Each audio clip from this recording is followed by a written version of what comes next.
नमस्कार मंडळी.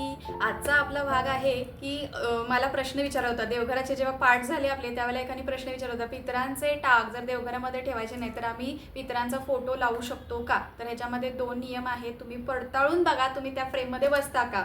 सगळ्यात पहिला, ज्यांची नॅचरल डेथ झालेली नाही, ज्यांची सुसाईड झाली आहे, मर्डर झालेला आहे किंवा प्रेग्नन्सीमध्ये डेथ झालेली आहे, यंग एज डेथ झालेली आहे, अशा व्यक्तींचे फोटो घरामध्ये ठेवायचे नाहीत, लावायचे नाहीत.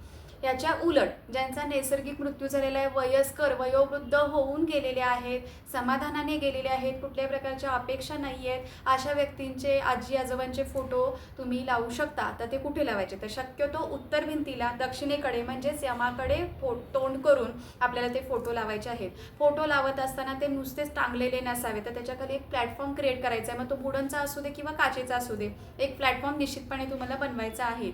फोटो नुसताच लावायचा नाही. फोटोला एकतर चंदनाचा हार, चंदन मिळत नसेल, चंदनाचा हार नसेल जमत, तर मोत्याचा हार तुम्हाला घालायचा आहे. या पद्धतीने तुम्ही फोटो निश्चितपणे लावू शकता उत्तर भिंतीला.